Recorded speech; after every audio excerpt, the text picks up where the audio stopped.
Have you ever built a millionaire's dream wedding with your own two hands, only to be shoved by the kitchen doors because you are just family?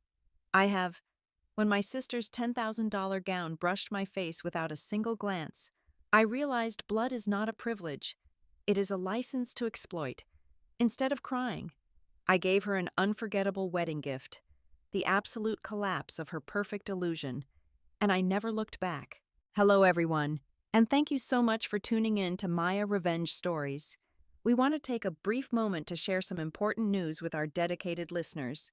Recently, YouTube disabled the monetization feature on our channel, leaving us without the necessary budget to keep our operations running, which means we are forced to pause uploading new videos here for the foreseeable future and transition our work over to Patreon. If you find yourself captivated by today's story, please consider supporting our team by joining the Maya Revenge Stories Patreon community to listen to exclusive, incredibly detailed true stories that are even more intense, featuring longer runtimes, deeply explored scenarios, and multiple emotional voice actors bringing the characters to life. Content we simply cannot release publicly on YouTube, which you can access right now by scanning the QR code on your screen or by clicking the Patreon link located in the description or the pinned comment of this video. Let us get straight into the heart of today's story, where you will meet a woman named Blair Rios. At 32 years old, I had spent the better part of my adult life building a formidable reputation as a lead systems engineer at AuraSync Innovations, a highly exclusive firm specializing in high-end event automation and environmental technology. On that particular Saturday evening, I was standing on the meticulously manicured lawns of an absurdly lavish private estate nestled deep within the rolling hills of Napa Valley. The crisp evening air was heavy with the scent of crushed grapes and outrageously expensive floral arrangements, but my eyes were locked on the massive reception pavilion. It was a breathtaking sight. The entire space was alive with a synchronized, ambient light matrix that pulsed and shifted like a living, breathing entity. I had built that. For 6 grueling months, I had cashed in every single favor, worked countless unpaid overtime hours, and pulled massive strings to secure our company's top-tier, unreleased prototype equipment solely for my sister Peyton's wedding. It was a state-of-the-art, immersive light and sound ecosystem valued at hundreds of thousands of dollars, and I delivered it to my family for exactly 0 cents. I wanted my sister to have a fairy tale, and I had bled myself dry to hand it to her on a silver platter. But as the sunset cocktail hour faded, and the 400 guests began filtering into the grand dining pavilion, the fairy tale shattered, and reality slapped me squarely across the face. I walked confidently toward the VIP section, approaching the area right near the sweetheart table, where the crystal centerpieces sparkled like shattered glass under the intense architectural lighting. I scanned the elegant gold leaf calligraphy on the place cards, looking for my name. It was not there. Confused, I retreated to the entrance to check the master seating chart. They had placed me at table 14. It was not just relegated to the very back of the room. It was completely obstructed by a massive, floral-wrapped structural pillar, shoved intimately close to the swinging wooden doors of the kitchen. Every 30 seconds, a frantic waiter would burst through those doors, bringing with them the chaotic clatter of dropping silverware, the aggressive shouting of the head chef, and the heavy, greasy smell of roasted meats that violently clashed with the elegance of the evening. I marched back toward the front and found my mother, Eleanor, delicately sipping vintage champagne near the string quartet. When I asked her why the biological sister of the bride, the person who had literally built the atmosphere of this entire event, was sitting next to the dishwashers, she did not even have the grace to look embarrassed. Instead, her face hardened. She grabbed my elbow, her manicured nails digging painfully into my skin, and dragged me forcefully into a shadowed corner away from the wealthy guests. She frowned, her voice dropping into a harsh, impatient whisper. "Make room for the groom's business partners. Blair, you are just family. You can sit anywhere. Do not be so dramatic and do not ruin your sister's big day over a stupid chair. Just family." The phrase echoed in my head, toxic and suffocating. I stood by my assigned exile at table 14 and watched the grotesque display of blatant favoritism unfold before my eyes. The groom, Julian, and his billionaire real estate tycoon family were being paraded around the venue like visiting royalty. My parents hovered relentlessly around Julian's father, laughing far too loudly at his mediocre jokes, practically bowing down every single time the man opened his mouth. Meanwhile, I was treated like a ghost haunting my own technological masterpiece. The final, crushing insult came during the formal portrait sessions on the grand staircase. As I stepped up to join the immediate family for a group shot, the hired photographer, a pretentious man in a velvet blazer, held up his hand to stop me. He looked me up and down, frowned deeply at my dark emerald dress, and waved me away with a flick of his wrist. Actually, could you step out of the frame? Your dress really clashes with the pastel tone we are going for today. We want this aesthetic to look perfectly cohesive. I looked desperately at Peyton, waiting for her to intervene, waiting for her to tell him that she wanted her only sister in her wedding photos. Instead, she just offered a picture-perfect smile to the camera and reached up to adjust her diamond-studded veil. I swallowed the massive, jagged lump forming in my throat. My chest felt agonizingly tight, weighed down by the kind of heavy, suffocating pressure that comes right before a panic attack. I realized in that brutally clear moment that my family did not see me as a daughter or a sister. They saw me as a free vendor. I was nothing more than an unpaid contractor whose usefulness had completely expired the very moment the lighting system successfully booted up. I needed to breathe.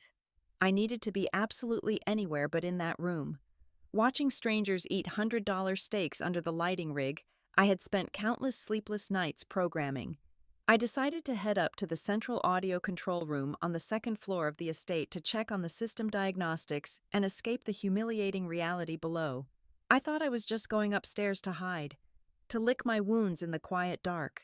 I had no idea that walking up those winding stairs was the exact moment everything in my life would change forever. The second floor of the estate was a labyrinth of shadowed hallways and antique tapestries, a stark contrast to the pulsating neon chaos I had engineered downstairs. As I navigated the thick, velvet-lined corridor toward the primary audio control room, the oppressive thumping of the bass from the reception pavilion began to fade. In its place, a different kind of noise cut through the heavy silence. A sharp, frantic hissing sound was spilling out from the master bridal suite. The heavy oak door had been left cracked open just a couple of inches, emitting a thin slice of warm, golden light onto the dark carpet. I recognized the hushed, aggressive tones immediately. It was my father, Richard, and my perfectly poised sister, Peyton. They were not sharing a tender, tearful father-daughter moment before the grand toasts. They were arguing viciously. My boots stopped dead on the plush runner. Every instinct in my body screamed at me to keep walking, to ignore the toxicity that always seemed to follow my family like a dark cloud. But something in my father's panicked pitch rooted me to the spot. I looked down at the heavy-duty control tablet strapped to my left hand. In my line of work, whenever a system module starts malfunctioning, you immediately pull the error logs. You document the failure.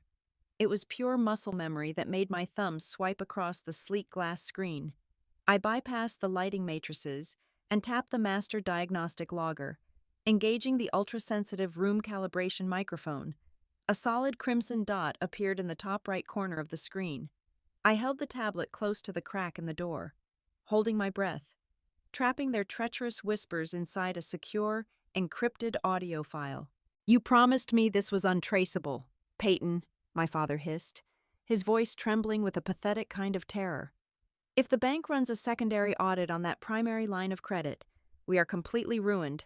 I forged her signature on federal documents." I froze. My blood turned to absolute ice in my veins. "Keep your voice down, Dad," Peyton snapped back, her tone dripping with venom and supreme arrogance. "Nobody is going to audit anything. The approval went through weeks ago. Do you honestly think I was going to pay for imported white orchids, vintage champagne flown in from France, and a $10,000 custom silk gown with Julian's money? I am not letting my new think we are some pathetic, middle-class charity case. We needed that $150,000 to match their standard. Blair has a flawless credit score and zero debt. It was sitting right there. I just used her social security number. It is not a big deal. $150,000. The words echoed in my skull, banging against the inside of my head like a physical hammer. My hands, which had built complex circuits and written thousands of lines of flawless code, suddenly felt entirely numb. The staggering realization washed over me in a suffocating wave. The extravagant floral arches I had walked under, the premium open bar where guests were ordering top-shelf liquor, the pristine, hand-stitched dress that had brushed against my face while I was banished to the kitchen doors. I had paid for every single agonizing piece of it. My own father and sister had committed felony identity theft to fund a grotesque illusion of wealth, chaining me to a massive financial anchor without a single second of hesitation. But the horror did not stop at financial ruin. My father paced across the wooden floorboards, his footsteps heavy and erratic. And what about the tech system? Julian's father is a shark. Peyton, you cannot just lie to an angel investor of his caliber. My sister let out a sharp, mocking laugh that made my stomach aggressively churn. It is not a lie. It is a rebranding strategy. I told him I spearheaded the entire environmental automation concept. He was completely blown away by the lighting matrix downstairs. He thinks it is my exclusive intellectual property. He already had his legal team draft the preliminary term sheets this morning. He is preparing to inject $2 million of seed funding into my new startup company by next Friday. $2 million. Dad, once that money clears, I can easily pay off the credit card under Blair's name, and she will never even know it existed. The sheer, unadulterated audacity of her plan was almost hypnotic in its evil. She was not just stealing my financial future. She was actively cannibalizing my professional life's work, taking the proprietary prototype I had engineered and selling it to her billionaire father-in-law as her own genius invention. And what if she finds out before then? My father pleaded, the cowardice oozing from every single syllable. What if the bank mails a physical statement to her apartment? What if she sees the balance? The silence that followed was heavy, stretched tight like a wire. When Peyton finally spoke, the absolute contempt in her voice extinguished any remaining spark of love I had left for my family. Her? Blair is a total pushover. If she finds out, just throw her a $50 streaming gift card or cry a little bit about how hard our childhood was. She will cave. She will break her own back working night shifts to pay it off just to keep the peace. She always does. I stared at the glowing screen of my tablet. The recording duration ticked past 3 minutes. I reached out and calmly pressed the stop button. The file saved automatically, backing itself up to my secure cloud server in 3 different global locations. I looked down at my hand. It was completely steady. Not a single tremor, not a single fraction of a shake. 10 minutes ago, I had been a heartbroken, marginalized sister desperately seeking validation from people who shared my DNA. But standing in that dark, quiet hallway, listening to the people who were supposed to protect me casually discuss my absolute destruction, that pathetic, weeping girl died. The hurt evaporated entirely, replaced by a terrifyingly cold, razor-sharp clarity that settled deep into my bones. They thought I was just a naive workhorse, a convenient tool they could use and discard. They were about to find out exactly what happens when the engineer decides to permanently dismantle a severely corrupted system. I knew exactly what I had to do. I did not kick the heavy oak door open. I did not storm into the bridal suite screaming, throwing wild accusations, or demanding an immediate explanation.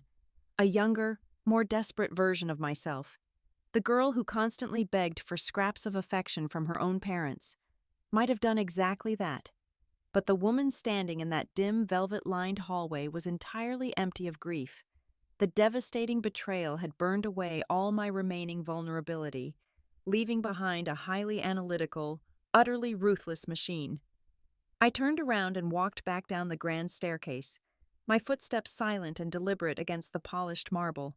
I navigated through the sea of oblivious, laughing guests and made my way straight back to my designated place of exile at table 14. The frantic energy of the kitchen doors swinging open and shut no longer bothered me. It was merely background noise. I quietly picked up my dark emerald coat from the back of the flimsy wooden chair. I unzipped my leather tote bag and methodically placed my emergency tech kit inside, ensuring every zipper was securely fastened. I was packing up my life, piece by piece, emotionally detaching myself from the people in this room with surgical precision. I sat down for the very last time, placing my company-issued tablet flat on the white tablecloth. I brought up the primary AuraSync master control dashboard. The interface glowed with a soft blue hue, displaying the real-time status of the hundreds of environmental nodes I had painstakingly wired across the sprawling estate. I tapped the screen, bypassing the standard user controls, and logged directly into the top-tier, zero-level administrative gateway. The system prompted me for my biometric clearance. I pressed my thumb against the glass. Access granted. I had absolute, uncontested dominion over every single visual and auditory element in that grand pavilion. I opened the Security and Compliance module, a deeply embedded protocol designed strictly to protect our prototype technology from corporate espionage. I armed the emergency failsafe, my index finger hovering just a fraction of an inch above the final execution command. I waited in the shadows, watching the timeline of the evening unfold exactly as scheduled. At exactly 8:45 in the evening, the string quartet faded out. The ambient lighting shifted into a soft, romantic golden glow, a highly complex sequence I had personally programmed late one Tuesday night, just because Peyton once casually mentioned she loved the color of a Tuscan twilight. The hired master of ceremonies, his voice booming with forced enthusiasm, stepped up to the microphone. "Ladies and gentlemen, family and friends, please direct your attention to the center stage for the bride and groom's first dance." The crowd erupted into rapturous applause. Peyton and Julian glided onto the polished dance floor, completely enveloped in the artificial magic I had built from the ground up. Peyton looked absolutely triumphant, a radiant, untouchable bride standing at the peak of her entirely fabricated empire. I looked at my sister one last time, feeling nothing but a profound, glacial emptiness. I pressed my finger firmly against the glass screen and executed the emergency copyright revocation protocol. The collapse was instantaneous and absolute. Every single synchronized light fixture, from the massive crystal chandeliers suspended from the ceiling to the delicate floor-level uplighting, died simultaneously. The grand pavilion was instantly plunged into pitch-black darkness. A fraction of a second later, the master audio breakers snapped shut with a loud, aggressive mechanical click, entirely severing the romantic ballad before the singer could even hit the crescendo. The sudden, deafening silence was immediately shattered by the confused gasps and startled murmurs of 400 wealthy guests. Then, the massive LED projection screens surrounding the perimeter of the room roared back to life. They were no longer displaying the carefully curated slideshow of my sister's flawless romance. Instead, the giant screens blared a blinding, harsh black background overlaid with massive, flashing blood-red typography. Equipment unpaid and copyright violation. System locked. The glaring red light bathed the entire dance floor in an eerie, ominous glow, illuminating Peyton's horrified, panicked face as she stood frozen in the center of the room. Julian looked around in utter bewilderment, while his billionaire father immediately stood up from the VIP table, his face twisted in deep confusion and sudden suspicion. The illusion was completely shattered. Total chaos erupted as guests began shouting, pointing at the blazing red warnings, and pulling out their smartphones to record the disastrous spectacle. I did not stay to watch the rest of the fallout. I picked up my heavy bag, draped my coat over my arm, and turned my back on the screaming crowd. I walked calmly out the front entrance of the reception hall, my pace steady and unhurried. As I passed the beautifully decorated welcome table, I pulled my elegantly calligraphed Table 14 seating card from my pocket and dropped it casually into a nearby trash can. I stepped out into the cool, crisp night air of Napa Valley, breathing in a deep, lung-expanding breath of genuine freedom.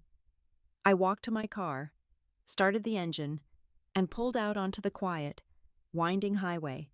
As the glowing lights of the estate faded into nothingness in my rearview mirror, I picked up my personal cell phone. I opened the family group chat, which was already starting to explode with frantic missed calls and panicked text messages from my mother, I typed out a single, final message. Enjoy the wedding exactly as you paid for it, and do not look for me. I hit send, without waiting for a delivery confirmation. I popped the tray on the side of the device, pulled out the tiny metallic SIM card, and snapped it cleanly in half with my thumb and index finger. I tossed the broken plastic pieces out the window into the dark, empty road, put the car in higher gear, and drove away under the starless sky. By 8 o'clock on Monday morning, the chaotic dust from the weekend had not just settled, it had calcified into a very harsh, unforgiving reality. I was sitting in a sleek downtown office, armed with a brand new smartphone, a freshly activated phone number, and a notoriously aggressive financial fraud attorney I had retained in the early hours of Sunday. I did not spend my weekend crying in bed, eating ice cream, or mourning the loss of my sister's affection. I spent it compiling a bulletproof digital dossier. My lawyer, a sharp, impeccably dressed man who looked like he ate corporate compliance manuals for breakfast, reviewed the files with a grim nod of approval. He told me that we were not just going to send a cease and desist letter. We were going to drop a legal anvil on their heads. Our first stop was the main branch of the international bank that had issued the fraudulent line of credit. We did not sit in the lobby waiting for a junior teller to assist us. My attorney marched us directly into the private office of the Regional Vice President of Fraud Investigations. I slid a massive stack of paperwork across his polished mahogany desk, filing an official, uncompromising criminal complaint for identity theft regarding the $150,000 loan. I provided my legitimate tax returns and my actual driver's license. I pointed out that my real signature looked absolutely nothing like the panicked, messy forgery my father had scribbled on the application. Then, I presented the undisputed crown jewel of my evidence, the crystal-clear audio recording from the hallway. When the bank executive heard my father explicitly admit to forging federal documents and my sister confessing to stealing my social security number, his face turned the color of wet concrete. Within 2 hours, the bank froze every single account connected to the fraudulent line, and a formal police report was filed with the Financial Crimes Division. The trap was set, and the steel jaws were rapidly snapping shut. By the time I arrived at my office at Aurasync Innovations that afternoon, the financial shockwaves were already hitting the wedding vendors. The illusion of my family's immense wealth was disintegrating in real time. My new desk phone extension, which I had routed through the corporate switchboard, began ringing relentlessly. First, it was the premium floral designer screaming into the receiver, demanding payment for thousands of imported white orchids. Then came the aggressive head caterer, and finally, the boutique wine distributor who threatened to ruin my credit forever. They had all been given my name as the primary financial guarantor on their contracts. They were furious, demanding their money, threatening to sue me into absolute oblivion. I did not argue with them. I did not panic or try to calm them down.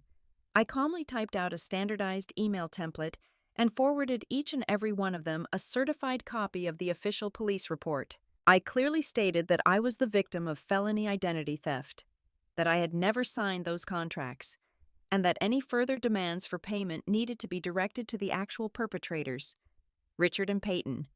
The moment those vendors saw the police badge number and the active fraud division contact information, their tone shifted from aggressive to utterly panicked. I essentially weaponized a small army of angry, unpaid contractors and pointed them directly at my parents' front door. It did not take long for the consequences to reach the happy couple. At exactly 3:45 in the afternoon, my personal email inbox pinged with a high-priority message. It was from Peyton. She was supposed to be lounging on a private beach in the Maldives, soaking up the sun on Julian's dime. Instead, her message reeked of absolute, unhinged desperation. She wrote in bold letters, "What the hell are you doing? My honeymoon credit cards are frozen. The hotel manager is threatening to lock us out of our suite. Put the money back right now. Stop acting like a crazy person and fix this." The sheer entitlement was almost breathtaking. She had stolen a massive fortune in my name, committed a felony that could land her in prison, and she still believed she possessed the authority to command me to fix the inconvenience it caused her luxury vacation. I did not reply to her email.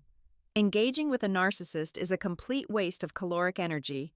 Instead, I decided to communicate in a language she would finally understand. During my weekend investigation, I had uncovered a fatal flaw in her master plan to ensure I never saw a single piece of physical mail from the bank. Peyton had routed all the fraudulent credit card statements and approval letters to her own corporate office address. She had used her employer's internal mailroom to facilitate a federal crime. I drafted a polite, incredibly professional email and attached the police report, the bank fraud confirmation, and the mailroom delivery logs.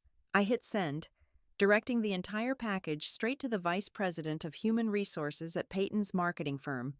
I simply stated that I was legally obligated to inform them that their corporate infrastructure was actively being used by one of their employees to conduct felony identity theft, and that law enforcement might be reaching out to subpoena their mail logs. By the time the sun set on that chaotic Monday, the impenetrable fortress of my family's arrogance had completely cracked wide open.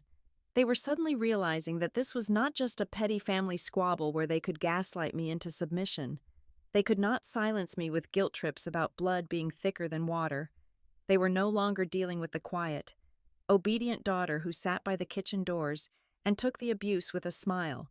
They were dealing with federal banking regulations, angry corporate debt collectors, internal HR investigations, and the cold, unyielding hammer of the law. The storm they had created was finally making landfall, and they had absolutely nowhere left to hide. Despite the crushing weight of the federal fraud investigations closing in on them, my family refused to surrender. They were cornered predators, and cornered predators always lash out with reckless desperation. By Wednesday morning, my mother, Eleanor, and a suddenly returned Peyton had launched a vicious, calculated counteroffensive. Realizing that the police and the banks were no longer under their control, they went straight to the only source of absolute power they had left, Julian and his billionaire father, playing the tragic, heartbroken matriarch flawlessly. My mother spun a wildly fabricated tale. She sat in their luxurious penthouse and cried hysterical tears, claiming that I was severely mentally unstable. She told them I had harbored a deeply toxic jealousy toward Peyton my entire life, and that my actions at the wedding were the result of a psychotic break aimed at maliciously sabotaging her happiness. But their most audacious lie was saved for the technology. Peyton looked her new father-in-law right in the eyes and swore on her life that I had stolen her brilliant environmental automation designs. She painted me as a rogue, bitter employee who was trying to hijack her intellectual property out of pure spite. Julian's father was not a man who tolerated being inconvenienced, let alone embarrassed by a family scandal.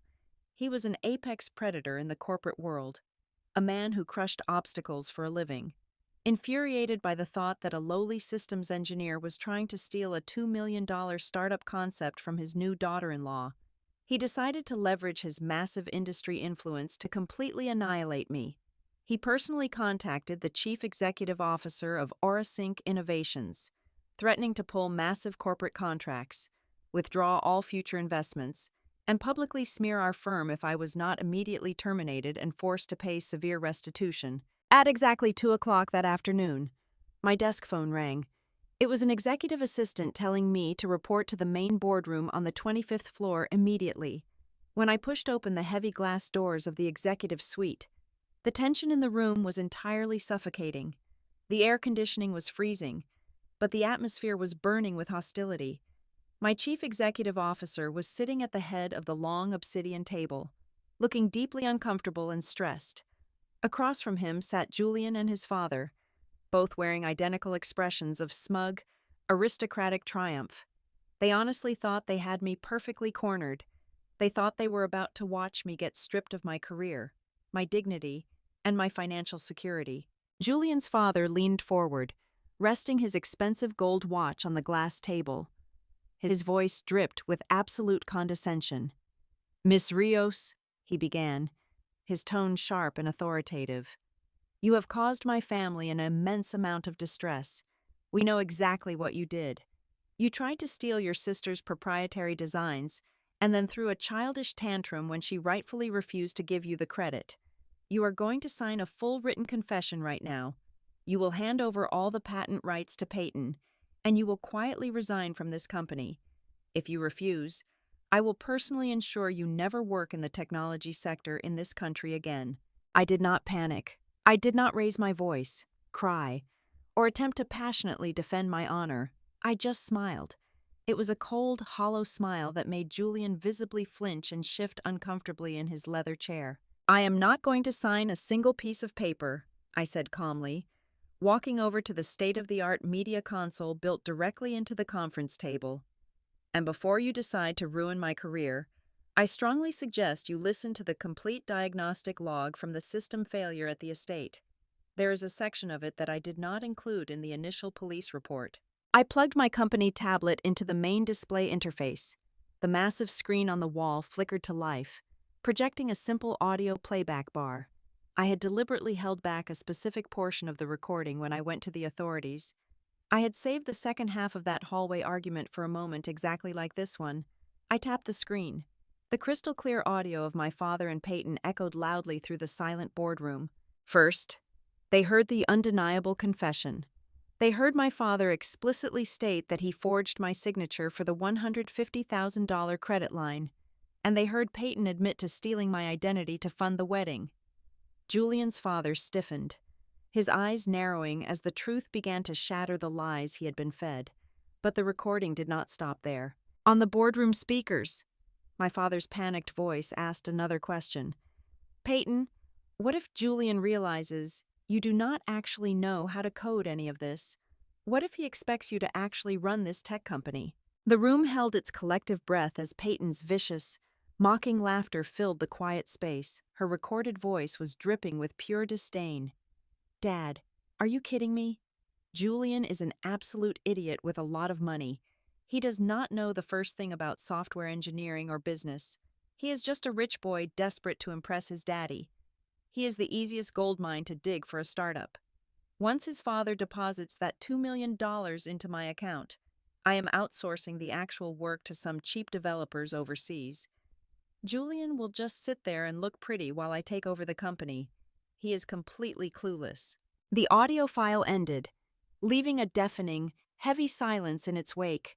The smug, triumphant sneer on Julian's face had entirely vanished. He looked like all the oxygen had been violently punched out of his lungs, his face twisted in sheer, agonizing devastation. He realized in a matter of seconds that the woman he had just married absolutely despised him, viewing him as nothing more than a pathetic, exploitable bank account. I turned my attention to his father.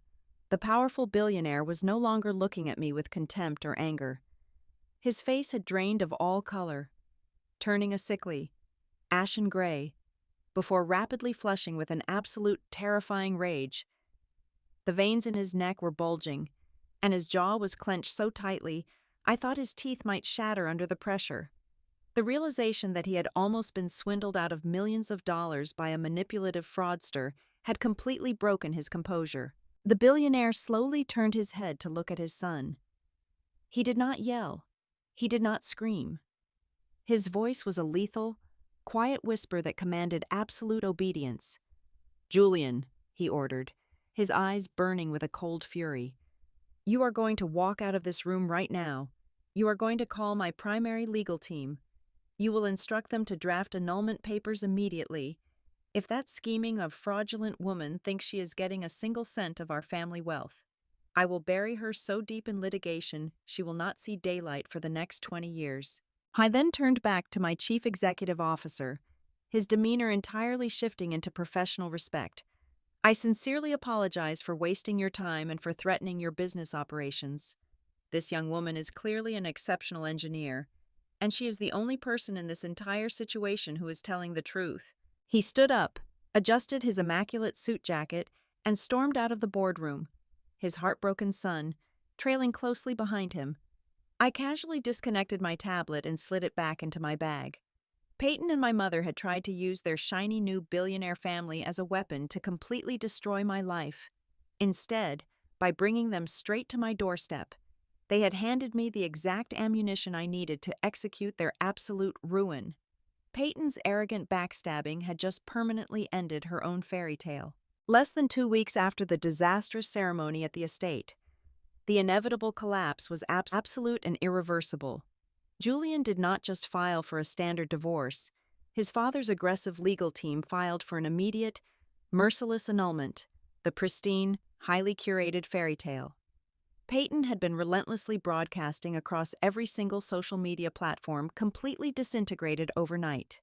The smug photographs of her lounging in the Maldives were swiftly deleted, replaced by a deafening, humiliating public silence as her new billionaire family erased her from their lives with terrifying efficiency. Meanwhile, the Financial Crimes Division of the police department moved forward with brutal momentum. The authorities officially indicted my father and my sister. Richard and Peyton were hauled into a federal courthouse to face severe felony credit fraud and identity theft charges. The reality of spending up to 10 years in a federal prison was no longer just an abstract threat. It was a looming, terrifying certainty hanging right over their heads.